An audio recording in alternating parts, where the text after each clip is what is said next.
Ziffer, the Quiet Oath. October 21st, 1939. Berlin, Ziffer 76. The Abwehr headquarters under a sky the color of gunmetal. The spree slides past like a strip of cold steel, and inside the limestone building the radiomen are already hunched over their earphones. Ink-black cords draped like vines. Fluorescent tubes hum. Type bars chatter. A coal stove breathes a dull heat that smells of iron and soot. The war has been alive for 7 weeks, and Admiral Wilhelm Canaris stands his white-topped naval cap and field-gray coat, gold oak leaves glinting on his visor, feeling every sound vibrate to the bones of the floor. You stand beside him, at least it feels that way, watching his hands. They are small, precise, the hands of a watchmaker rather than a sea wolf. He slips a leather folder into a dispatch pouch, the brass clasp clicking once, quiet as a prayer. For Oberst Oster, he says, his voice more breath than sound. Hans Oster, the restless, sharp-eyed deputy whose anger at the regime burns like a bank fire. The pouch contains travel orders, false credentials, and a timetable that does not exist in any registry. A courier from Section 1, Espionage, waits in the doorway, boots polished to a mirror. On a nearby table lie the tools of the trade. Leica cameras with removable backs, microdot kits in tin cases, the neat rectangles of forged Belgian identity cards, a fountain pen that writes invisible ink through a capillary tube. Everything looks ordinary until it doesn't. Canaris moves through the operations room, passing a wall map bristling with color pins, red along the Vistula, black in East Prussia, and a new arc of yellow sweeping west. Signals officers trade slips of Enigma decrypts, not from the enemy, but from regional posts within the Reich itself. Routine traffic, mobilization counts, requisitions. He reads them to understand his own machine, to learn where it groans. The machine is loud. He prefers quiet. On the far side of the room, Major Helmuth Grossgirth adjusts his spectacles, waiting for Canaris's eye. Grossgirth has been in and out of the General Staff's orbit, a man whose conscience is a loud drummer in a room that demands silence. When Canaris finally nods, Grossgirth steps close enough for only 2 men to hear. The reports from Poland, he says, thumb pressed into the seam of the dispatch file as if to hold back its contents. Shootings, villages cleared, Einsatzgruppen. The word sticks. Canaris doesn't flinch, but the tiny muscles at the corner of his mouth tighten. Document everything, he says. Everything. His tone is neutral, surgical, yet you can hear the order beneath the order. If the Abwehr keeps the receipts of barbarism, then one day, if such a day exists, someone might be made to read them. Footsteps click in the corridor. Gestapo leather, that particular rhythm everyone in Berlin has learned to count. The door opens and a plainclothes Sicherheitsdienst officer leans in, smiling an inspector's smile that never reaches his eyes. Herr Admiral, he says, a friendly check. We are all on the same side, naturally. The room stills. Canaris's cap brim hides his gaze. His answer comes soft, courteous, nautical. Naturally. The SD man lingers 1 heartbeat longer than necessary, then fades. As the door closes, Canaris exhales the smallest sigh. He signs a transit pass and hands it to the courier. Paris. The courier reads, puzzled. But via Brussels, Canaris says, storms in the Channel. It is a joke that is not a joke. The courier salutes, boots whispering as he goes, and the Admiral turns to the window where the spree carries a flotilla of yellow leaves. He thinks of Spain, of his visit that summer, of Generalissimo Franco, of the thin smile and the careful tea, of the gentle pressure he applied like a surgeon's finger to a hemorrhage. Stay out. The words were not written, only breathed between the porcelain clink and the rustle of papers. He thinks of hours spent steering his own intelligence service around the reefs of party purges, sheltering officers who still spoke the language of the old Germany. Law, oath, and something older than both. Oster enters without knocking, jaw set. The Dutch have been warned, he says under his breath, through our channels. Again. You can almost see the sparks jump between the 2 men. Oster the current, Canaris the conductor. To warn a neutral country of Nazi invasion plans is insanity if discovered, salvation if it works. Good, Canaris murmurs. Make it clumsy enough to be dismissed by fools, precise enough to terrify the wise.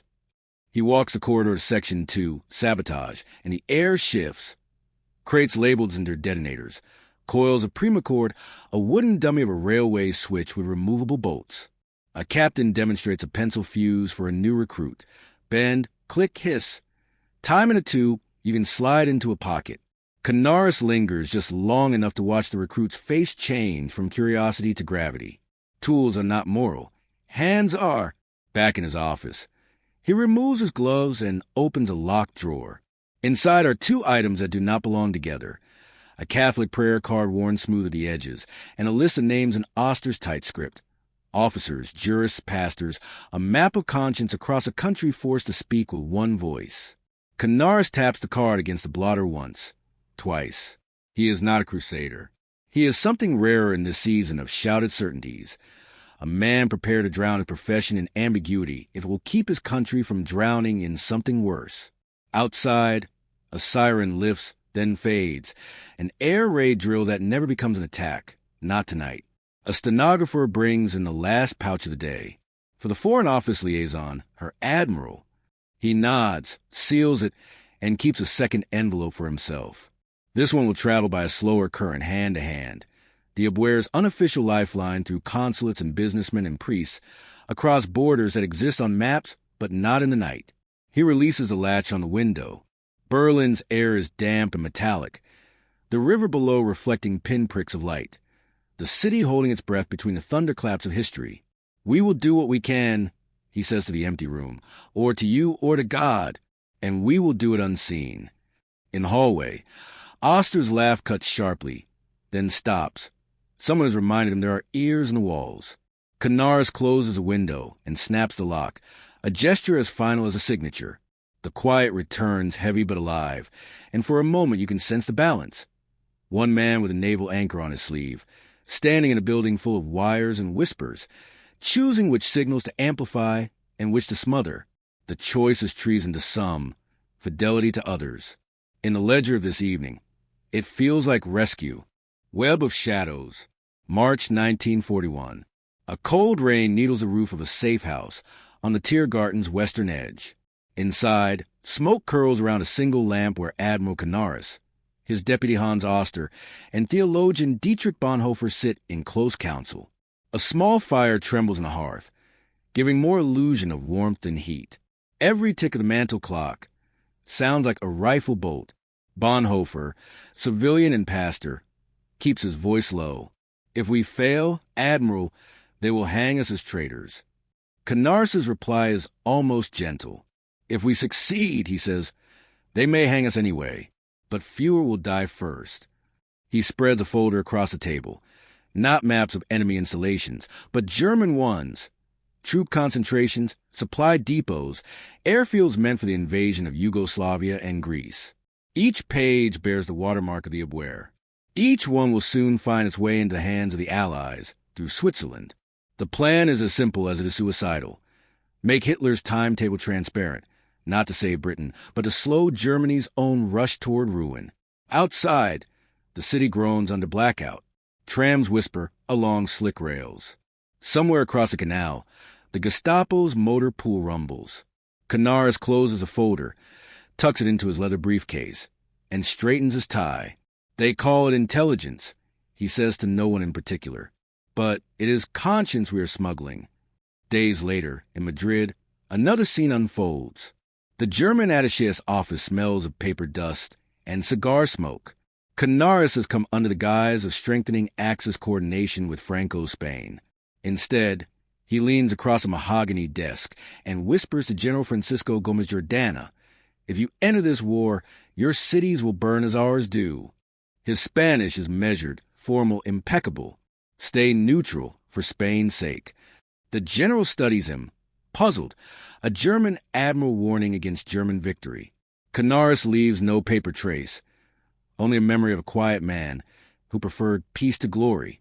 Back in Berlin, the walls of the Abwehr tremble with tension. The Gestapo has begun to suspect divided loyalties. Reinhard Heydrich's SD network is tightening around every intelligence bureau in the Reich. Files disappear overnight, Officers vanish by dawn. Still, Canaris continues to play his double game, masking defiance with bureaucracy. He meets secretly with Swiss agent Franz Halder to pass information about Nazi war crimes in Poland through Vatican intermediaries. He arranges the escape of Jews and political prisoners disguised as Abwehr couriers. Each successful extraction is a thread pulled from the tapestry of tyranny, small, frayed, but defiant. In one of his most daring acts, Canaris authorizes a coded message to reach British intelligence via the Dutch resistance.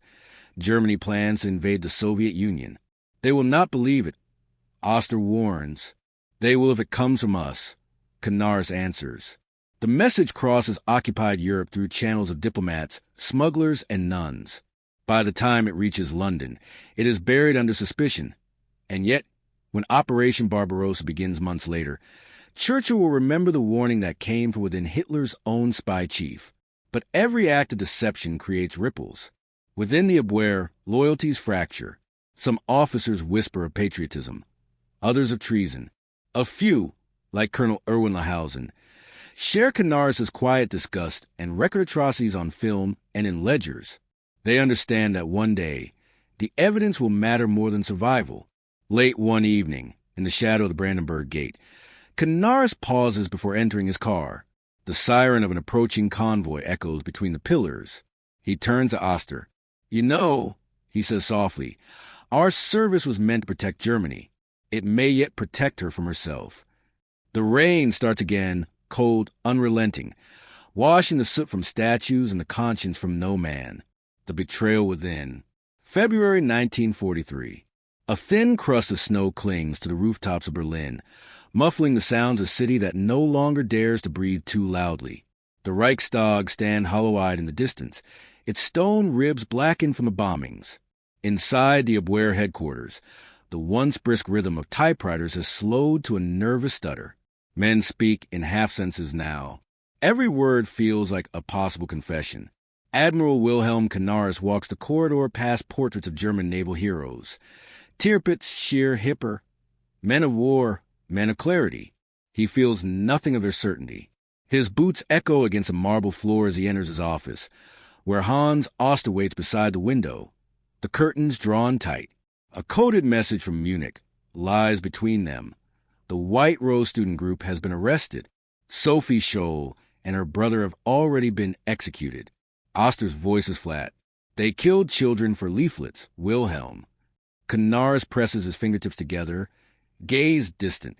They fear words more than bombs now. Then quieter. That means the truth is working. But he knows the circle is closing. Heinrich Himmler has begun to question the Abwehr's loyalty. SS officers are now stationed in the same buildings as Canaris' own agents. Even the telegraph clerks report to two masters. Files once locked in the Admiral's cabinet are copied in the night. Canaris maintains his outward calm, but his mind races, calculating which move will protect the few remaining pieces on the side of the board. In mid-March, he travels to Vienna under the guise of inspecting Abwehr outposts. His true purpose: to meet with resistance intermediaries connected to the July plotters, a growing network of officers, bureaucrats, and clergymen preparing for what they call the final remedy for madness. The meeting takes place in a wine cellar beneath a shuttered cafe. The air smells of mold and cork dust. Candlelight flickers on maps pinned to the wall. Colonel Claus von Stauffenberg, younger and newly scarred from North Africa, leans over the table. "The Führer must die," he says simply. "There's no other path left." Canaris studies him. The bandage stumped his arm, the glint of conviction in his single good eye. "Killing him," Canaris replies, "is not the hard part. Surviving what comes after, that is." Still, he doesn't forbid it. He never will. The Admiral's role is quieter, to funnel information, to shield conspirators under the Abwehr's umbrella, to buy them time.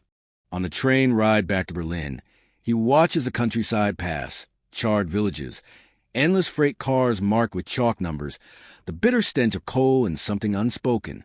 He writes in his diary, "A world gone mad," and yet the duty of decency remains. By summer, his enemies have names. Walter Schellenberg of the SD grows bolder, gathering evidence of defeatism within the Abwehr. Himmler himself visits Hitler in his mountain retreat, whispering that Canaris is a traitor wearing medals. A week later, the order comes down.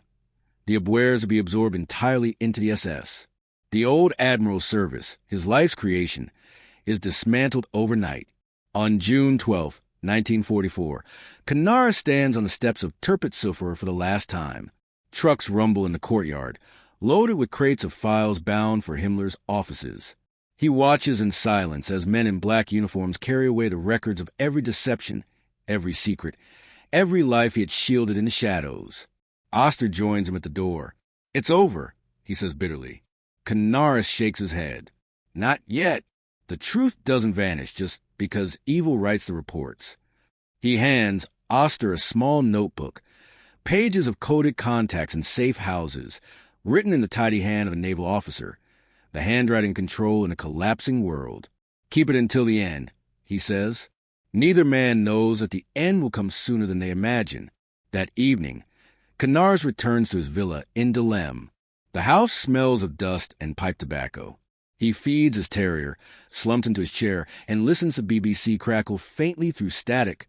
Forbidden, deadly, yet the only voice that still sounds human. The announcer reads the news of Allied landings in Normandy. For a long time, Canaris sits unmoving, the dog asleep at his feet. Finally, he whispers into the dark. It has begun. The trap closes. July 20th, 1944. Rassenburg, East Prussia. In the heart of Hitler's wolf's lair, the air smells of pine resin, sweat, and cordite. A bomb has just exploded inside the Führer's briefing hut, its concussion flattening papers, shattering windows, and hurling officers into the dirt. But Hitler survives. Within hours, the coup collapses. In Berlin, the news races through the ministries like wildfire. Telephone lines buzz, boots thunder in the corridors, and every man suddenly remembers a meeting he never attended, a friend he never knew. The Gestapo fans out, methodical and merciless. Files are seized, names whispered under torture. The conspirators' web, once invisible, is now a map of arrests. At the Dahlem villa, Wilhelm Canaris already knows it's over. He sits at his writing desk, the curtains drawn against the summer light. The terrier whines at the door, sensing the tension. Outside, a black Mercedes slows to a halt. He doesn't look up. He's been expecting it. Moments later, the knock comes. 3 raps, deliberate. He opens the door to find 2 Gestapo officers in plain clothes. Admiral Wilhelm Canaris. One says, "By order of Reichsführer SS Himmler, you are under arrest for treason against the Reich." Canaris offers no protest, no confusion, only a slight nod. He removes his spectacles, places them carefully in his coat pocket, and turns to lock the door behind him. "The dog," he murmurs to his housekeeper. "Please take care of him."